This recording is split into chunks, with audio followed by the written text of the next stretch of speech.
Hello, welcome to another episode of Jim's Allotment Garden.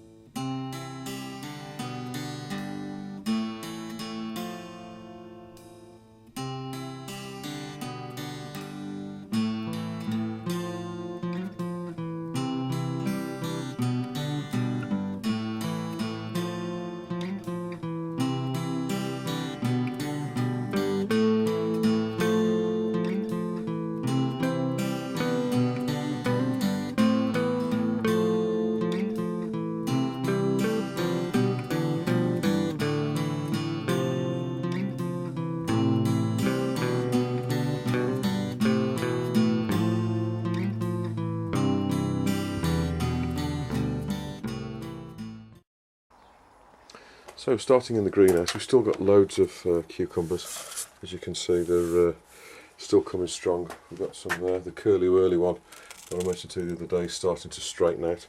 We've still got loads of tomatoes.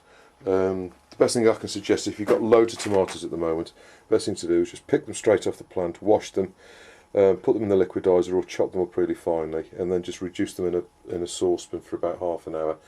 You can add an onion, garlic, some mixed herbs if you like, and then just freeze that in some pots, and then you can take that out of the freezer as and when you need it. And you can put it in bologneses or chilies or whatever else. So those are the tomatoes. As you can see, there's plenty more cucumbers coming. The grapevine, this one here has done really well. That's almost to the top now. It's actually overtaken the one on this side, which seems to have stalled now for this year. But there's plenty of growth on both of them for this year. I mean, when you think they were kind of down here when I first put them in, they have done really well. They've grown about 4 or 5 foot this year. These tomatoes on this side, again, I've been picking quite a few. As you can see, they're sort of thinned out, but everything's kind of dying back now. And you'll see this is a common theme as I take you down the allotment today.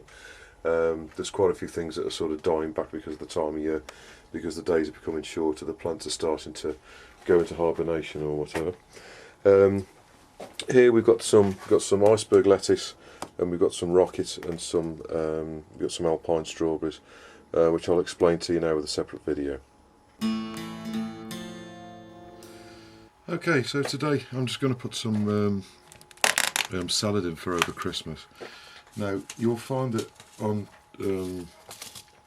the packet, these are some Sutton iceberg seeds, that you'll see that the dates actually show that you should sow them by June, but obviously that's for planting outside. If you're growing inside either a polytunnel or a greenhouse, obviously you're extending the growing season because it's warmer inside than it is outside, so you can sow them a little bit later. The one thing that you need to understand is obviously these are not going to be sort of strong enough to stand up to frost, so if you are going to grow them in the greenhouse, you need to sort of think about the fact that you need to most certainly make sure that it's frost free before you do that. Now what I've got here is some trays that I bought from Wilco's. These are about £1 for 5 trays, and I find these really useful. I've just got that in a normal seed tray underneath just to give it a little bit of support. But lettuce are notoriously difficult to sort of thin out or sort of prick out and etc. So what I'm going to do is in each of the little cells here, and obviously there's 15 here, is I'm just going to make a little hole in the middle, and if you check out the packet, it says that you should be planting them at a depth of sort of ½ an inch. So if you make a hole around ½ an inch deep in each one with your finger in the middle, make sure you've got a bit of a lump in there, but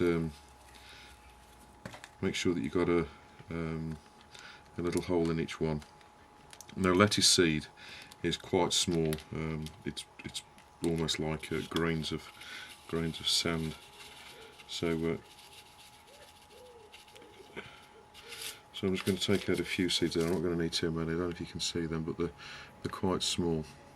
And all I'm going to do is I'm going to sow one, sort of 2 or 3 seeds in each of the cells here, and then obviously, hopefully, one of those 3 will germinate okay. Germination maybe a little bit slower at this time of the year, obviously, 'cause it's normally a little bit cooler, but obviously we're having a really good September this year, so I'm expecting that these will germinate reasonably well. And I'm just putting 3 seeds in each one. This is absolutely the same way that you would do it in the spring.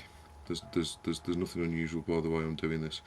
It's not seed compost I've got here today, which perhaps it would have been ideally, but so I've got at least sort of 2 or 3 seeds in each one there.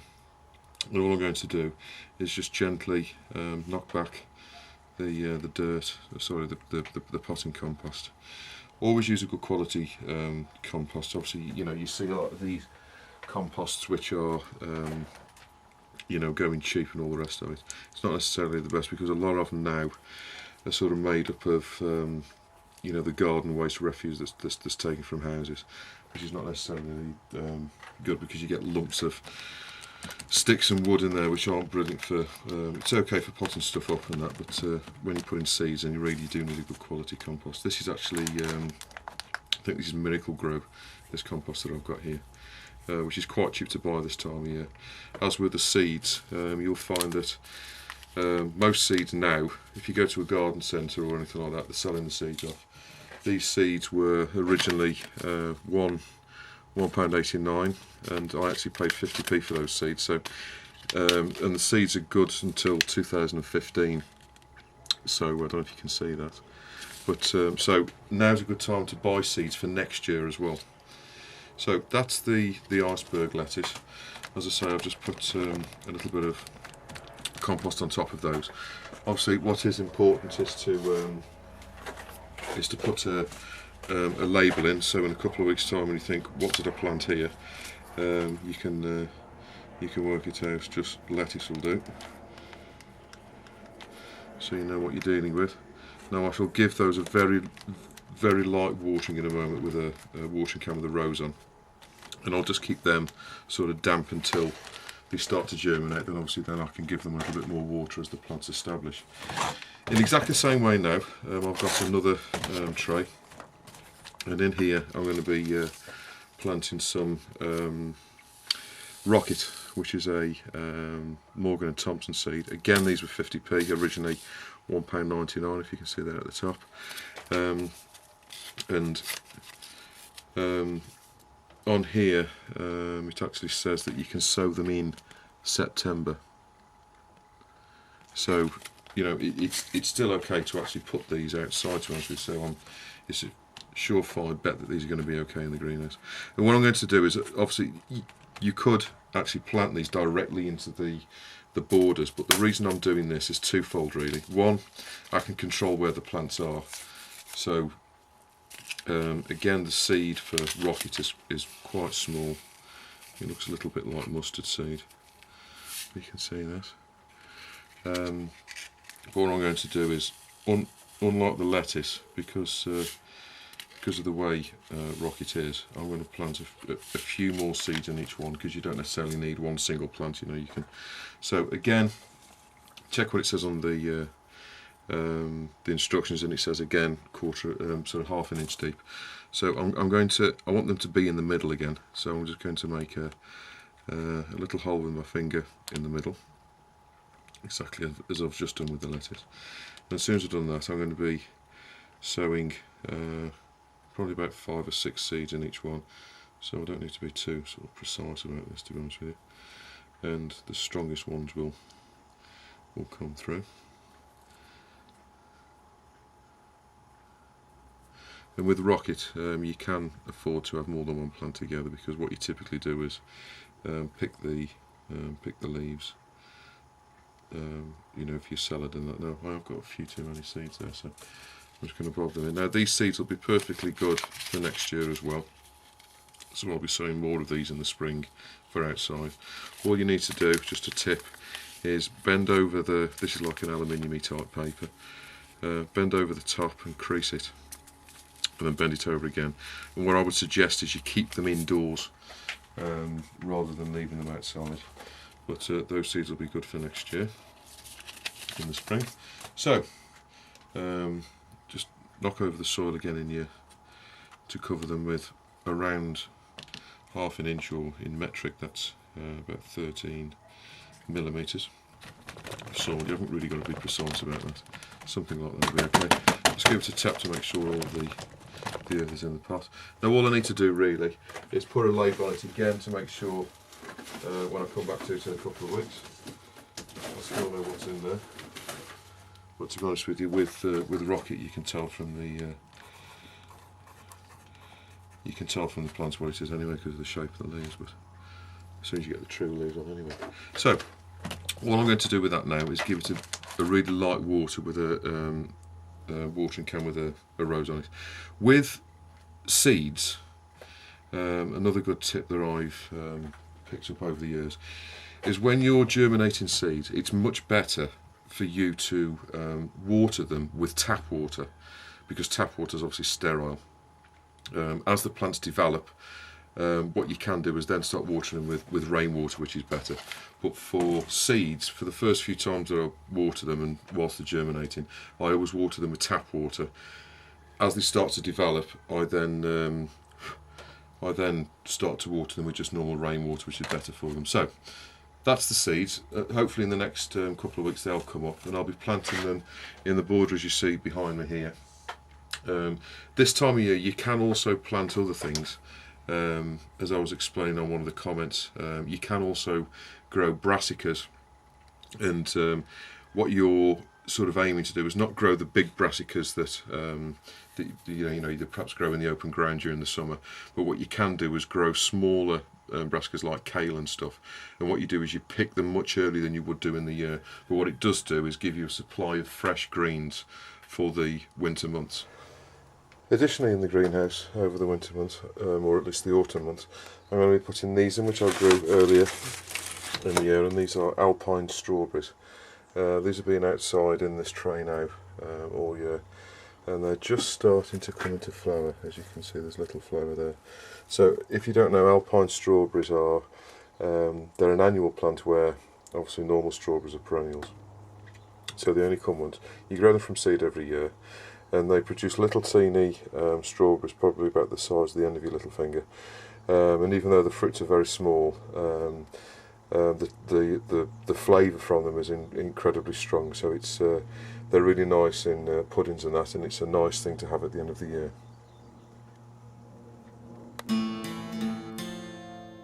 So just outside you'll see the pumpkin is ripened off really well. I really don't think that's going to get any bigger, so I'll start to pick the pumpkins in the next week. These herbs, as you can see, are coming through quite nicely compared to, and the hollyhocks at the back, compared to last week and the week before, have done really well. I've moved the justice bushes around here for now, and the herbs that we've got along here are still doing well. Very pleased to say that the barrels are now sealed. That one at the end there, I took it back out and I put some silicone on rather than bathroom sealant, which has worked really well. So they're all sealed now. I've noticed a big difference when you take a watering can of water out of this one now. It hardly drops, where before you take it out and it's a drop about 4 or 5 inches. So that's that. I haven't had any more carrots at the moment, but well, over the last week anyway, but there's plenty more to come. The lettuce has started to run to seed, so I've been feeding that to the chickens. Another thing you'll notice at this time of the year, if you do keep chickens, the amount of eggs that they're laying will reduce from now over the next couple of months. Particularly some of the breeds that only lay in the summer. And this is where the asparagus was, obviously. So this is a video I made earlier explaining what I did with the asparagus. Now it's time for the asparagus to come out, so I'm going to cut that down at the ground, probably about 1 inch or so off the ground. More than anything, when the plants are like this, the wind can knock them about, sort of blow them about, even though they are supported by sticks, and it can damage the roots in the ground, which is obviously to be avoided. So those are all going to be cut back now, and then what I'm going to do is apply a mulch of muck, well rotted chicken manure to the ground. This will do two things. One, the mulch obviously during the winter months will put goodness back into the ground, but also in the spring when the ground starts to warm up again, that will keep both moisture and warmth in the ground, which is obviously what you need for a good crop next year. So there you go, I've taken all the weeds out. I've put mulch all over the top. I will be putting a bit more than that. At the moment there's probably about 4 or 5 inches. I'll probably put another couple of inches on the top. There's a few areas which is a little shallower as well. Obviously the third benefit of mulching is to keep the weeds down as well, which I didn't mention earlier. But one thing you will find is the birds love this when you do this, and they'll want to get in there and scratch out all the grubs and stuff. So what I've done is I've put just a little row of bricks here, and up this side here I've put like a bit of wood to box it in, so that when the birds come and have a scratch about, they don't get it all over the path, which is what they did last year. Again, some bricks down here just to hold it in. But basically that's it now till next spring, and then you'll find that over the winter all that'll rot down and go into the ground, and then the asparagus will easily grow through that. And then the beginning of next year, as I've said, this will keep the moisture in. It'll fertilise the ground.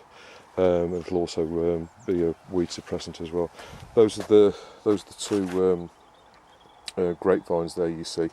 I've put a bit of mulch on there, but what I will be doing is putting a bit more on there, just to sort of beef it up a bit. But that's the asparagus bed sorted out for next year. So moving on to the raspberries, I've tied those back, but you can see a lot of them dying back now. You can start to see that the leaves start to die off, so these will start to become dormant. They're obviously deciduous, so the leaves will fall off, leaving just the stalk. So I've tied halfway back up there. You can't tell from here, but I need to do this end. I need to tie all them back. With it being an exposed site here, as the winter draws in, the wind does blow through here quite a lot. So I need to tie these up, otherwise they'll get blown over and snapped. I've emptied this bin that used to be there. Obviously that's gone on top of the asparagus and that. I need to start to dig this over here, get the weeds out, etc. In the first tunnel, not a lot has happened. We've been having quite a lot of kale recently, and the peas have sort of now gone over. There's just a few peas left. We've been having loads of spinach and spinach and spinach beet. We've been having quite a lot of that over the last couple of weeks, so it's looking all right in there. The sunflowers have been absolutely magnificent. As you can see here, this one's quite big. To give you an idea, there's my hand in comparison to it. So as you can see, it's probably about the size of a dinner plate. So that's come up really well. There's more here. This one started to go over here, so I'll start to get the seed from that. The sweet peas have really gone over. That was one thing I first noticed. The nasturtiums are starting to go as well. In this tunnel here, I've started to clear this side out. I've been giving those to the chickens. The one thing I have noticed whilst I was pulling the old plants out is I've got club root now. All the plants that were here have got club root. Now, it doesn't show on the videos, but here, in this section of the allotment here, the raspberries used to be, and they were there for about 9 years. So there's been no brassicas grown here for 9 years. So the club root most certainly wasn't in the ground. So the only thing I can say is the club root must have been in the compost that I used to put the seeds in. So the seed compost was John Arthur Bowers. I can't categorically say it was that, but it's the only thing I can think of that's introduced the disease into the ground. So I'm not very happy over that, to be honest with you. But I shan't be growing any brassicas in that area now for the next at least 5 years. So which limits my options a bit. Pumpkins again have ripened off really well. Even the weird courgettes have gone orange now, so I'm hoping the flesh is going to be orange. But what I'm going to do is carve them just like I do the pumpkins. I shan't be obviously keeping the seed. We've had loads of courgettes over the last few weeks. Some of the sweet peas have really gone over now, but the others are continuing to flower. And there's some really nice blooms on these. So I've been really pleased, and the smell. It's a shame you can't smell these, but they are absolutely fantastic smell. These ones in particular, the purple ones, they are a really beautiful flower. So I think I'll come up with the camera tomorrow and take some photographs of these before they completely go over. But I've been really pleased with those sweet peas this year. Been digging plenty more potatoes out. And the one thing I'd say about the potatoes, if you're getting any potatoes that are kind of egg-shaped or slightly smaller, then do save them for your seed next year. Don't throw them away if they're too small, because they're ideal for your seed potatoes. So next week I'll explain to you how to store them over the winter for seed, and also how to store the potatoes that you're going to eat over the winter, so you can keep them as fresh as possible in your shed.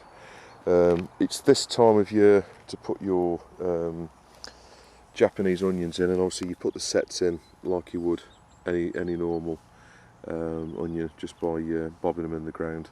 So these are all Japanese sets here. This is my neighbour's obviously, but I'm not personally putting any in this year because I had so many off the main crop and they did really well. That I've got enough onions to last me for 12 months easily. So, but now's the time to put Japanese onions in if you're going to. You should be able to get them from any garden centre at this time. The parsnips and the